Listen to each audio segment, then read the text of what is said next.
Hey traders, welcome to Charts and Coffee. Hope everyone's having a great Thursday morning. We've got the aftermath of initial claims right now, but you can see since about 4 a.m., that's the end of the Asian session, that's the Asian session close. We are seeing a lot of resilience since that 4 a.m. point. And then if we fast forward to where we are right now, a little bit of volatility going into 7 a.m. What does that tell you? The early look at the US was a little bearish. You see that? So remember, there's a whole journey. There's an entire journey to the open. And ultimately what we want to remember is as we're looking at 9 a.m., we're looking at what happened at 4. How did the Asian session close? Then there's that 3-hour lull between 4 a.m. and 7 before that first cup of coffee in New York. And you'll see that there's going to be an increase in volume and volatility at 7. And then we see what we've inherited come 9 a.m. So it's not always about looking way deep into the pre-market and looking at what Europe and the UK did, although those highs and lows are always going to be something we can keep an eye on. But you can see the sentiment and the trends evolve from 4 a.m. on. And that's ultimately the proximity we have into the open. Now, in the most general sense, we are just barely above Wednesday's close. You can see that there with that PSC, previous session close. What was the 4 p.m. Eastern cash close? And where are we in relation to that? That is the easiest sentiment read. That is the easiest line in the sand you can put to understand what's sentiment. Rag, when you keep saying sentiment, what does that even mean? Are the broadest group of market participants bullish, therefore looking for support, looking for higher highs, looking for strength? Or are the broadest group of market participants bearish, which would be the opposite, looking for resistance to hold, looking for short setups? And that's where we want to start. Now, there's other sentiment reads we can take throughout the morning, everything from an anchored VWAP to clearing ranges to initial balance. And all of these, don't look at them as what's the most important. Think of them as being incremental to determining follow through. So for example, yesterday, I'll give you a great example. Yesterday, we set up an SPY trade, and a shout out to Twitchy from our Sector Secrets Mastery Room. One of the things that, remember, he told me after yesterday's close is he 4x'd, not to be confused with Forex, but he 4x'd, quadrupled his long calls that we set up in the morning, meaning as incrementally each one of these sentiment reads kept being broken, there's no reason to overmanage. There's no reason to think that today was that day, meaning Wednesday, was not going to be potentially a grinding higher kind of day. So keep these sentiment reads in mind because they're not only going to help you at the bell, they're going to help you throughout the day to manage positions that you might have taken early in the morning. All right, so with that being said, let's jump on over to what we have going on. We are, like I said, opening just right around the previous session close. NAS is just a bit below. ES is a bit above. And this does make for a tricky morning because what that then means is that between 9:30 and 10, we're going to see whether or not we're going to have price established above that sentiment read, that line in the sand, that previous session close, or below. So these kinds of opens are a little trickier. Keep that in mind. We don't have a clear bullish or bearish sentiment. The other thing I'm going to keep in mind is the economic calendar. So we already have initial claims out there. Let's jump on over to the calendar. We already have initial claims already out there. And what else are we anticipating? Well, we got building permits that came out. Housing starts. Now, you might say, Rog, those were misses. Yes, for the most part, those misses should be, although those are not important employment or inflation metrics. But those two releases should be more bullish than bearish in an environment where the Federal Reserve is monitoring what their current monetary policy track is doing to the economy. Now, of course, their focus is primarily employment. Their focus is primarily inflation. But remember, housing starts will map eventually to those metrics, mainly employment. So those would be considered when we see negative data, disappointing data. It is a little surprising at the moment to see that equities are not responding a little bit more bullishly to quote unquote bad news. But look, it's not a matter of a knee-jerk reaction. You know, one of my favorite lessons in martial arts, which I've been studying on and off since I was a child, and trading is this: do not expect an anatomical response. I remember my first sensei told me, Raghee, I'm going to teach you all these strikes, but don't expect your opponent to do something just because you've thrown a certain kind of strike. And the same thing here too. Don't expect that just because I would anticipate disappointing data to be bullish that it has to be, right? We have to still monitor what's happening on our price charts. All right, that being said, let's go ahead and jump into the questions and take a peek at what we are doing right now. And first question, NEM, sure. So I am Group. NEM is definitely something we've had in the top tier outlook in terms of our weekly newsletter. And NEM is tethered to really two larger narratives. So we talk about the word alignment a lot. What does that mean? When I'm looking at an individual stock, it doesn't move necessarily on an island or because of itself. It's going to be moving because of other larger factors, in this case, gold. So if I'm bullish in gold, that would be something to keep an eye on. And then if gold has a bullish sentiment, bullish trend, then I could expect more strength out of GDX. And then we finally get to NEM, which is the number one weighted stock within GDX, which are the gold miners. Now, ultimately, when I'm looking at NEM, I agree. It's got a trend. Take a look at the two rows of colors at the bottom of my screen. When I see the bottom row green, I know that I've got a trend. And you can see we've been in and out of the trend on NEM for some time. But NEM's follow through, right? Not just a fill. NEM's follow through is very much going to be reliant on that consistent strength on gold in gold futures, GC and GDX. Now, can NEM move on its own? Yes, but let's not try to focus on outliers, right? There's one way of saying, hey, what's the stock today? But we're looking at what could be the follow through for days, if not weeks, if we're swing traders, and what could be the follow through today if we're day trading. Ultimately, the main goal is to find alignment because that's where that follow through is going to be consistent for days, if not weeks. And that's the difference between, hey, what's the stock of the day, what's being talked about today versus what has that consistent alignment and trend. So thanks for the question on NEM. I like the NEM chart on the daily.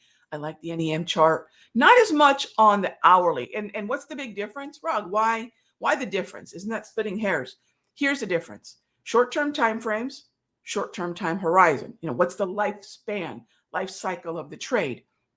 And then if I take a look at the daily, right, my life cycle of the trade is going to be longer because I'm only getting one new candle per day. It takes longer for a trend to be established, and conceivably it's going to take longer for that trend to be broken as well. So the lifespan, the life cycle of a daily time frame is going to be days to weeks, as opposed to a handful of days for NEM. I'll favor the daily time frame because it has the trend. So I'll favor that longer term follow through. All right, next up is, let's see. Paul says, I've gone from trading TQQQ, UPRO 3X, and in the last year moved to trading QLD, SSO. Now I find that I've returned to QQQ, SPY. Hard lesson learned. Paul, I'll tell you, there's two ways we learn, right? And I think for most of us, I'd say 99% of us, it's just going to be getting our hands in it. And that's and thank you for sharing that. That's a very normal part of trading, right? There's this idea, there's that idea. Which is it that I want to pursue? Which one is going to yield the best results? And we're never going to know that in a day. We're never going to know that in a week. We're going to know that after sometimes dozens and dozens and dozens of trades over many, many months. And then we come back and say, oh, that's what works. So congratulations. That's the trading journey. And yeah, you know me, even though there are leverage products out there, I prefer the liquidity and the stability and the correlation that QQQ has to NASDAQ futures and SPY has to the ES. So, there'll be times where you might look at those leverage products again, right? But I'm with you, and thanks for sharing that. All right, what about Microsoft? So again, thank you for the specificity on the time frame group. Which one do I like? I like the 1 hour here. I'm with you. So the 1 hour, when we have a trend, the 1 hour tells us really simply that there are more levels from which I can be a buyer. What does that mean?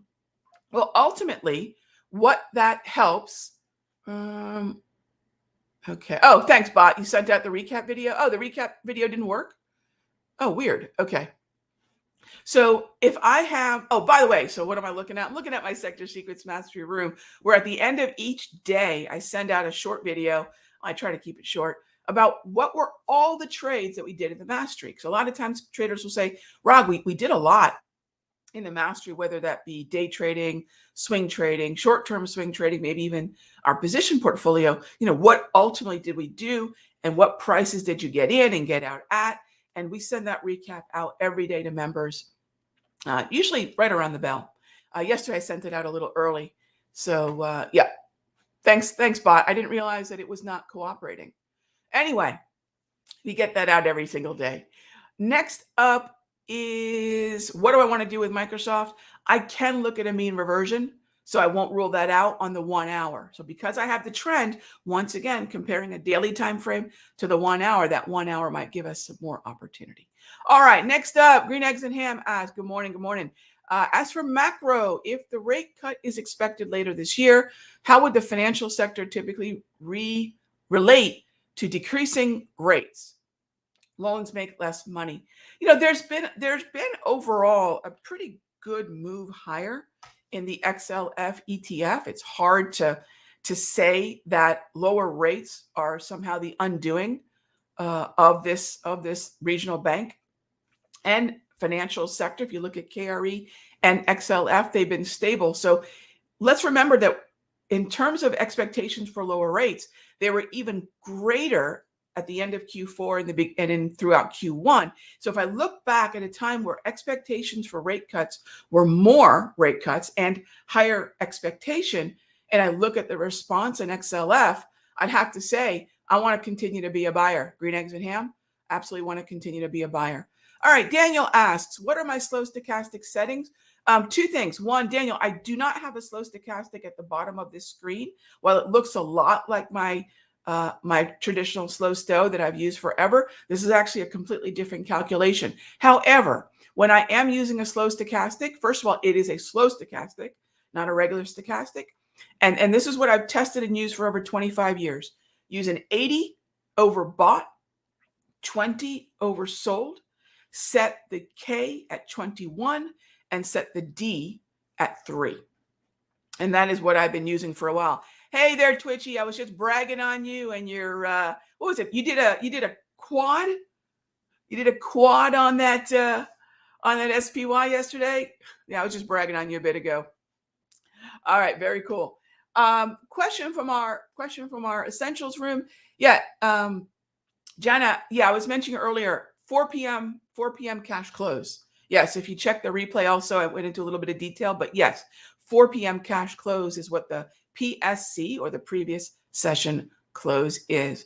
All right, how about the 1 hour chart of Amazon? So we're going to do the same process. Let's compare the daily to the 1 hour, and you'll see the daily wins out here. The daily will win out. And that means that I'm going to be looking for opportunities. Well, actually, no, I take that back. The daily won't win out. But because I do have green candles, green top tier candles on the daily, I will look for the daily buys. But interestingly enough, they'll be at a similar level, whether that be, say, an oversold buy on the 1 hour Amazon, or whether that be a daily buy on the daily price movement range, they're going to be looking at the same zone. Now, here's where I would say one thing to do for those of you that took the top tier pro class, or for those of you that are just getting used to my candles, I will not take a swing entry long if those candles are red. And just as I won't take a short or long put entry if those candles are green. So that candle color has a lot to do with what validates my getting long calls or long puts in the 1 hour or the daily. It doesn't apply to the intraday as much, as strongly, but it is a hard and fast rule for swing trades when I'm using these top tier pro candles. So the candle color does give me a lot of insight. Really simple to read insight as to whether I'm bullish neutral, which is yellow, or bearish, which of course is green, red. All right. Next up is, let's see. Do I use Keltner channels or consider average true range in analysis? So Andrew, the easy answer is no, but then really the best answer is, well, what do I use instead? So if I'm, the question is, what are the Keltner channels helping me with, right? If I were using them, or if you're using them, Andrew, what are they helping you with? And most things that we're looking at on our chart, if you really break things down, you'll say, oh my gosh, it's kind of I wish I had a V8 moment. It's just support and resistance, right? We all are using different tools, different processes, different metrics and formulas to determine where support is, right? So what is support? Support is a floor. Support is buying. Support is demand. And where resistance is, right? Resistance is a ceiling. Resistance is sellers. Resistance is supply. Whatever wording you use, how we come upon those things are going to vary from trader to trader, right? So I have support and resistance automated with Darvis. I have support and resistance automated with my hourly price movement ranges and my daily price movement ranges. And I have support and resistance via volume levels, like a VWAP. So I don't use Keltner channels. There's other ways I'll find support and resistance. The average true range is a different conversation. So here's how I will explain that. No, I don't use it. However, what do I use instead? I go right back to my volatility measuring stick on the chart, hourly price movement ranges and daily price movement ranges. So what I'm looking at is a more historical look back at volatility hour to hour or day to day. So think about this. What's the biggest difference in the formula in the most basic sense? Average true range. Think about your setting on ATR. I don't know what you're using, but average I've seen 7, maybe 14, sometimes 21. So that means that your average true range is looking at the last 7, 14, or 21 candles. And if we're coming out of a fairly quiet period, like we tend to do before a major economic event or before the bell, they're skewed. They're not really reflective of the increase that we all know is going to happen at the bell. And so I don't like average true range because sometimes its look back is so short that I'm not really looking at what could potentially happen from 9 to 10 a.m. every morning, or on the daily time frame from a price movement range. So the calculations are very different. What they seek to do is the same, right? Have some sort of support and resistance in terms of volatility, but rather than such a short look back. I mean, 7 or 14 5-minute candles is not necessarily going to prepare us for the volatility of the open. So the one thing that the daily price movement range and the hourly price movement range does, just, there's many things that are different, but probably the most glaring difference is time. These are very specific to time. These are very specific to the day of the week, not an average of the candles that preceded whatever's happening right now. All right. Next up, what about JP Morgan? As far as the daily, yes.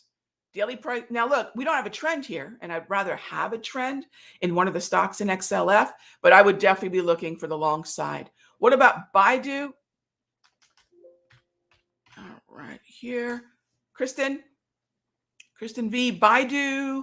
Keep an eye on the support at about 108, 107.90. We have 2 Darvis levels sitting there, but be careful here. We don't have a trend. We're still sitting below the 200. And take a look at every time price tried to get to the 200. Yeah, not really super helpful there in terms of follow through. But if we get above that, yeah, we're really moving and grooving. All right, last question of the morning. How do we get the top tier system indicators? Christina, there's 2 ways to do it, I believe. Actually, maybe one. Get a call to the office. This was part of our last class that we wrapped up in early this month, late last month. And that's the Top Tier Pro class. So give them a call, and I believe you'll get not only the class, but the indicator pack as well. And that class includes not just the classroom session, but the bonus and live sessions that come with it. So yeah, just give the office a call. I believe that class is still available. And of course, the indicator set comes with it. All right, gang, that's a wrap. That's a wrap. And I will see you all tomorrow, same time, same station. Be good to each other.